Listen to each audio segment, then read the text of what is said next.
Hindu mythology की विशाल और अजब दुनिया में कुछ ही ऐसे कैरेक्टर्स हैं जिनकी उतनी पूजा होती है और उतनी ही डर भी लगता है जितना शनिदेव से, जो सैटर्न, शनि ग्रह के भगवान हैं। बहुत लोग मानते हैं कि उनकी नजर से मुश्किलों और चुनौतियों का टाइम आ सकता है, जिसे 7.5 कहते हैं। ये बात हमारी कल्चर में बहुत गहरी है, जिससे चिंता और डर लगता है जब भी शनि ग्रह किसी खास एस्ट्रोलॉजिकल पोजीशन में आता है। लोग मुश्किल पूजा और प्रार्थना करते हैं, उम्मीद करते हैं कि शनि देव खुश हों और जो दिक्कतें उन्हें लग रही हैं कि आएंगी वे कम हो जाएं। ये डर, हालांकि समझ में आता है, अक्सर शनि के असली नेचर को छुपा देता है, जो कोई बुरे देवता नहीं है बल्कि एक दिव्य जज है, जो किसी के कर्मों का फल अच्छा या बुरा बिना किसी भेद एक्सप्रेशन के देते हैं। हालांकि हनुमान जी के डिवोटियों के लिए इस डर की कोई खास पावर नहीं है। उनका विश्वास एक ऐसे देवता में है जो डिवोशन, ताकत और निस्वार्थ सेवा का सबसे बड़ा एग्जाम्पल है। वे समझते हैं कि हनुमान की प्रोटेक्टिव एम्ब्रेस किसी भी एस्ट्रोलॉजिकल इन्फ्लुएंस से कहीं ज्यादा स्ट्रॉन्ग है। पावरशाली मंकी गॉड के फॉलोअर्स हिम्मत से भरी राह पर चलते हैं, यह जानते हुए कि उनके प्यारे भगवान सभी मुश्किलों के खिलाफ एक अनंत गार्डियन के फॉर्म में खड़े हैं। भगवान के साथ उनका रिश्ता सजा के डर पर बेस्ट नहीं है, बल्कि उस प्यार और विश्वास पर बेस्ट है जो अटूट फेथ से आता है। वे मानते हैं कि हनुमान का नाम जपना ही सबसे गहरे बादलों को हटाने के लिए काफी है, जिससे पॉसिबल दुख ताकत का सबक बन जाता है। हनुमान और शनि की कहानी एक गहरी कहानी है जो इस डायनामिक को परफेक्टली दिखाती है। ये सिर्फ दो पावरफुल बीइंग्स के बीच एक कन्फ्रंटेशन की कहानी नहीं है। यह एक ऐसी कहानी है जो हमें सच्ची पावर का नेचर, ईगो की लिमिटेशंस और डिवोशन से मिलने वाले सुप्रीम प्रोटेक्शन के बारे में सिखाती है। यह पुरानी कहानी बताती है कि क्यों जो लोग अपना दिल हनुमान को देते हैं, उन्हें शनि के इन्फ्लुएंस के बारे में थॉट कर कांपने की जरूरत नहीं है।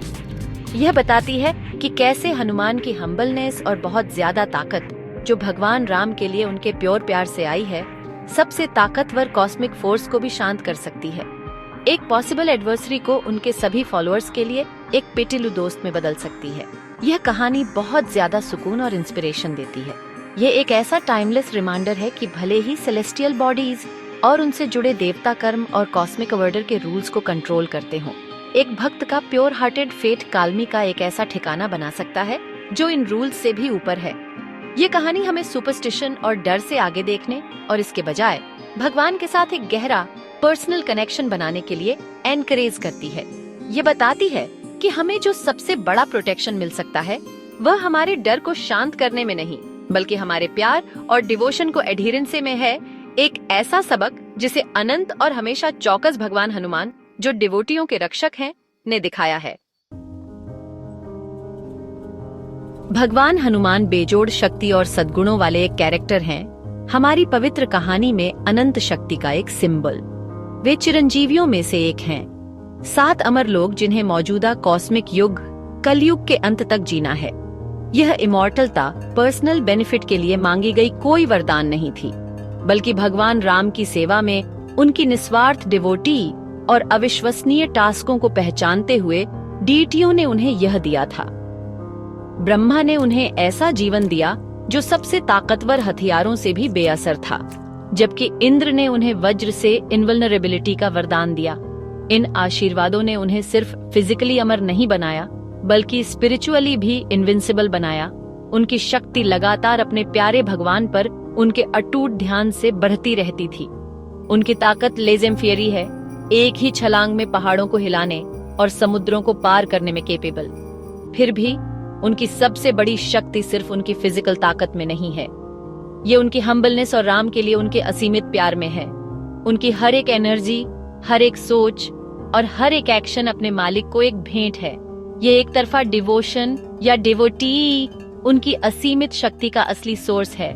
यह उन्हें सिर्फ एक ताकतवर योद्धा से एक दिव्य शक्ति में बदल देता है, निस्वार्थ सेवा और अटूट विश्वास का एक इनकारनेशन। ये मकसद की यह प्यूरिटी ही उन्हें अपने डिवोटियों के लिए एक ठिकाना बनाती है, एक रक्षक जो जितना पिटीलू है उतना ही ताकतवर भी। एक दिन जब भगवान हनुमान गहरी मेडिटेशन में बैठे थे, उनका मन पूरी तरह से राम का नाम जपने में डूबा हुआ था। एक ताकतवर प्रेजेंस ने खुद को मेड फेल्ट ये शनिदेव थे, न्याय के महान डिस्पेंसर, अपनी कॉस्मिक राउंड्स कर रहे थे। अपनी ड्यूटी के अनुसार वे हनुमान पर अपना इन्फ्लुएंस डालने आए थे, जैसा कि उनके एस्ट्रोलॉजिकल साइकिल ने बताया था। अपनी खुद की शक्ति के घमंड और कॉस्मिक लॉ के प्रति अपने अटूट पालन से भरे हुए शनिदेव मेडिटेटिंग हनुमान के पास गए। उनकी आभा काली और प्रभावशाली थी। वे मानते थे कि कोई भी प्राणी, चाहे वह देवता हो, डीमन हो या इंसान हो, उनकी नजर के असर से नहीं बच सकता या उनके अथॉरिटी को नहीं अवेयर्ड। आत्मविश्वास से शनिदेव ने अपने आने की अनाउंस्ड। हे ताकतवर बंदर, उन्होंने घोषणा की। उनकी आवाज कॉस्मिक अथॉरिटी से गूंज रही थी। मैं शनि हूँ, सूर्य का सन। अब समय आ गया है कि मैं अपनी दृष्टि तुम पर डालूं। कोई भी मेरी इन्फ्लुएंस से कभी नहीं बच पाया है और तुम भी कोई एक्सेप्शन नहीं होगे। खुद को तैयार करो, क्योंकि तुम्हारा मुश्किलों का समय अब अबाउट टू बिगिन। वे वहां खड़े थे, डर या कम से कम दया की भीख की उम्मीद कर रहे थे, जैसा कि उन्हें यूनिवर्स के सभी कोनों से मिलता था। वे उस शांत और संयमित रिएक्शन के लिए पूरी तरह से अनप्रिपेयर्ड थे, जो दुनिया के सबसे महान भक्त से आने वाला था। हनुमान ने अपनी गहरी मेडिटेशन से धीरे धीरे आंखें खोलीं और शनिदेव के कठोर फॉर्म को शांत जिज्ञासा के एक्सप्रेशन से देखा, नॉट विथ फियर। भगवान शनि, उन्होंने सम्मान से कहा। उनकी आवाज कोमल लेकिन दृढ़ थी। मैं आपकी मौजूदगी से फील ऑनर्ड।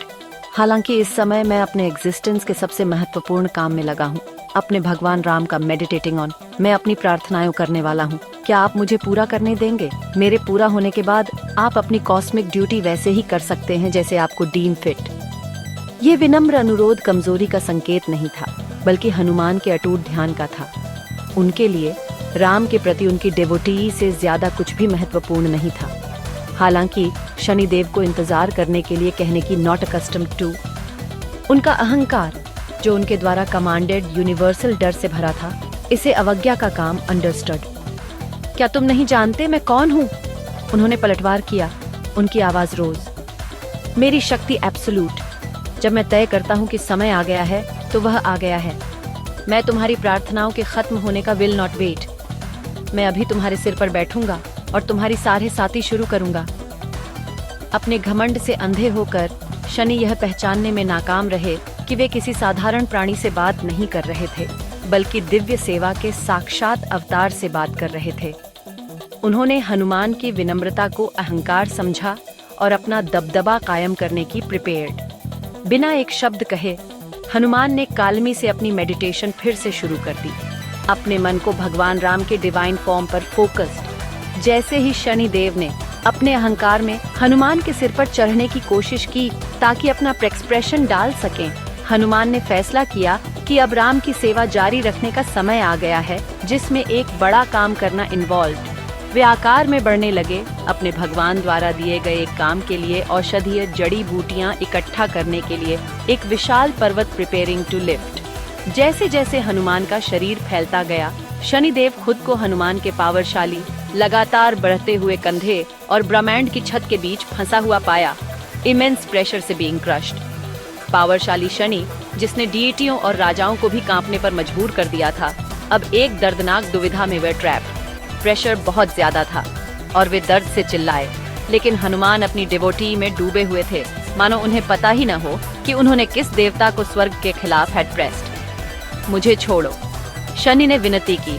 उनका प्राइड वाज ब्रोकन। हनुमान मानो उन्हें पहली बार नोटिस कर रहे हों, बस अपना कंटिन्यूड हिज वर्क। फिर उन्होंने अपनी पावरशाली पूंछ को शनिदेव के चारों ओर प्लेफुली लपेटना शुरू कर दिया। राम का हर मंत्र झपते हुए अपनी पकड़ कसते गए। शनिदेव पूरी तरह से असहाय थे, इधर उधर फेंके जा रहे थे और अपनी खुद की शक्ति से कहीं ज्यादा बड़ी शक्ति, शुद्ध मिलावट रहित डिवोटी की शक्ति से वे कंप्लीटली सबड्यूड। आखिर में पूरी तरह से विनम्र होने और ऐसे दर्द का अनुभव करने के बाद, जिसकी उन्होंने कभी कल्पना भी नहीं की थी, शनिदेव ने पूरी तरह से सरेंडर्ड। उनका घमंड टूट गया था और हनुमान की पूंछ की क्रशिंग ग्रिप से उनका हिज बॉडी वाज एकिंग। उन्हें अपनी रियलाइज्ड हिज मिस्टेक। उन्होंने एक ऐसे प्राणी पर अपना अधिकार थोपने की कोशिश की थी जिसकी शक्ति इस भौतिक दुनिया की नहीं थी। वह दिव्य थी, निस्वार्थ प्रेम से बॉर्न ऑफ। कृपा करके हे महान हनुमान, मुझे छोड़ दो। उन्होंने भीख मांगी, उनकी आवाज निराशा और नए सम्मान से फिल्ड विद। मैंने अपना हैव लर्न्ड माई लेसन। मैंने आपकी ग्रेटा को मिसअंडरस्टूड। मैं वादा करता हूँ कि मैं आपको फिर कभी विल नेवर ट्रबल। बस मुझे जाने दो और मैं वह सब करूंगा जो आप कहेंगे। हनुमान हमेशा पिटीलू ने आखिरकार अपनी स्टॉप्ड हिज एक्शन। उन्होंने धीरे से शनिदेव को अपनी पूंछ की पकड़ से रिलीज्ड। शनिदेव ब्रूज्ड और विनम्र होकर हनुमान के सामने बाउड डाउन। उन्होंने भगवान राम की पूजा के लिए अभिप्रेत कुछ पवित्र तेल अपने घावों पर लगाया और हीलिंग हैपेंड इमीडिएटली। इसीलिए शनिदेव को तेल चढ़ाना उन्हें खुश करने का एक तरीका माना जाता है, एक सिंबॉलिक एक्ट जो उन्हें इस मुलाकात की रिमाइंड्स हिम। उस गहरे एहसास के पल में शनिदेव ने राम के प्रति डेवोटियाई की सर्वोच्च शक्ति और उनके सबसे महान भक्त की सुरक्षात्मक शक्ति को अंडरस्टूड। कृतज्ञता और औए से अभिभूत होकर शनिदेव ने एक गंभीर प्रतिज्ञा की। उन्होंने घोषणा की, हे पवन पुत्र, तुम्हारी शक्ति और डेवोटियाई बेजोड़ है। आज से मैं तुमसे एक प्रॉमिस, मैं तुम्हारे किसी भी भक्त को कभी विल नेवर ट्रबल। जो कोई भी तुम्हारी पूजा करेगा, जो तुम्हारा नाम जपेगा या जो अपने दिल में विश्वास के साथ तुम्हें याद करेगा, उसे मेरे एक्सप्रेशन के सबसे कठोर प्रभावों से विल बी प्रोटेक्टेड। तुम्हारी याद ही मेरी दृष्टि के खिलाफ उनकी विल बी देयर शील्ड। यह सिर्फ एक वादा नहीं था, यह एक कॉस्मिक डिक्री था, एक वरदान जो मानवता को हमेशा के लिए दिया गया था। ये टाइमलेस स्टोरी हम सभी के लिए एक पावरफुल मैसेज है। यह सिखाता है कि विश्वास का मतलब भगवान से फियर नहीं, बल्कि उन्हें पूरे दिल से टू लव। हनुमान जैसी सच्ची डिवोटी हमारे चारों ओर एक ऐसा किला बनाती है जिसे कोई भी कठिनाई कैनॉट पेनिट्रेट। जब हम जीवन में चुनौतियों का सामना करते हैं तो हमें do not need to despair. अपने विश्वास को बनाए रखकर और भगवान हनुमान की हिम्मत और प्यार को याद करके हम किसी भी कैन ओवरकम एनी ऑब्स्टिकल। ये कहानी हमें आश्वस्त करती है कि विश्वास ही अंतिम शक्ति है, एक मार्गदर्शक प्रकाश जो डर के अंधेरे को दूर करता है और हमें साहस, काल्मी और दिव्य सुरक्षा के लीड्स टू अ लाइफ।